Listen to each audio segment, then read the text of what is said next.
Vivemos uma época na qual quase tudo emite som. Os nossos aparelhos celulares, os computadores e até mesmo os eletrodomésticos. Além da música tão apreciada para o nosso entretenimento e também como plano de fundo das nossas ações cotidianas.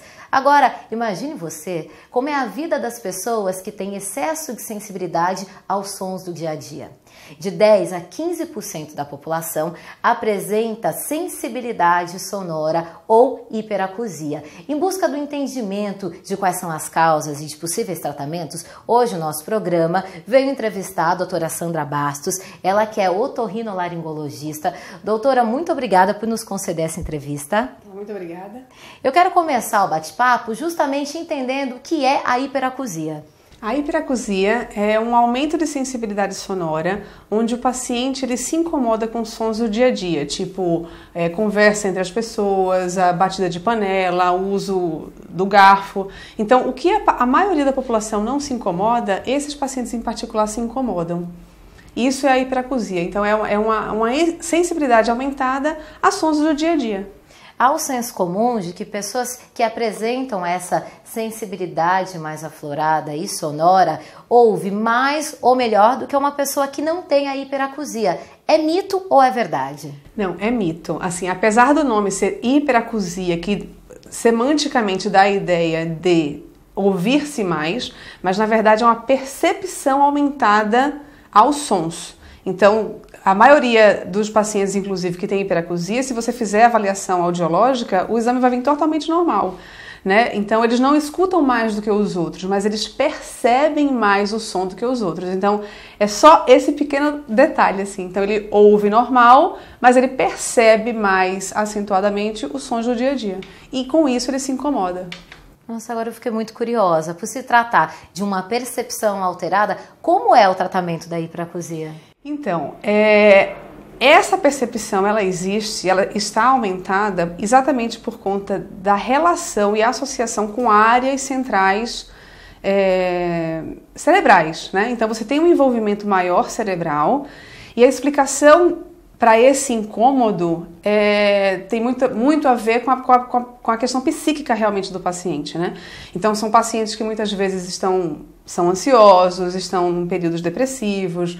Então, o tratamento se baseia em quê?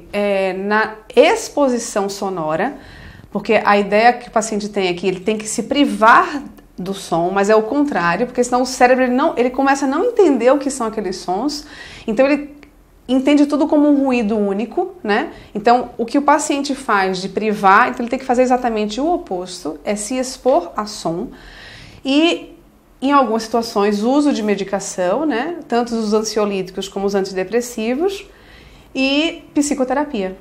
Em muitas situações, o paciente termina precisando de uma terapia cognitiva comportamental mesmo para tentar entender a relação desse desconforto dele com o comportamento dele. Um outro desconforto muito comum é a presença constante de um zumbido no ouvido. Qual é a causa efetiva do zumbido? Causa para zumbido existem diversas. Só que a mais comum termina sendo a perda de audição, que é diferente da hiperacusia, né? Então, o zumbido ele pode ter como causa, em mais de 90% das vezes, a perda de audição. E dentre outras, né? Então existe também relação com alteração muscular, com o abuso de alimentação, principalmente dos carboidratos, dos lipídios, mas entende-se basicamente, quando se procura investigação de zumbido, a primeira coisa que você procura é se ele tem perda de audição ou não. Então a causa mais comum termina sendo essa, mas existem outras, muitas outras. Quais os tratamentos mais possíveis para diminuir ou até mesmo para zerar esse zumbido? O zumbido, aí depende, né? Daí é caso a caso, então é um pouquinho mais amplo do que talvez a hiperacusia em si. Então você tem que, é muito individualizado, então o tratamento para o zumbido você tem que entender qual o significado que o zumbido tem na vida do paciente, né? Qual a representação na vida de fato, entender o paciente como um todo, né? Então eu sempre falo para o paciente, você tem que saber a diferença do que é a causa. Então vamos tratar a causa e vamos entender por que você se incomoda com o zumbido. Porque tem pessoas que têm a mesma causa, assim, doenças ou alterações físicas que você tem, podem ter apresentado zumbido e não se incomodam com o zumbido, ou já tiveram zumbido e não percebem mais. Então, eu trato o zumbido, na verdade, como duas frentes, assim, a investigação da causa, ou seja, da alteração física que o paciente tem e qual a relação que ele tem, na verdade, a nível de subconsciente. Então, para ele justificar o desconforto que ele tem ao zumbido. Nós falamos nessa entrevista a respeito da hiperacusia e também do zumbido.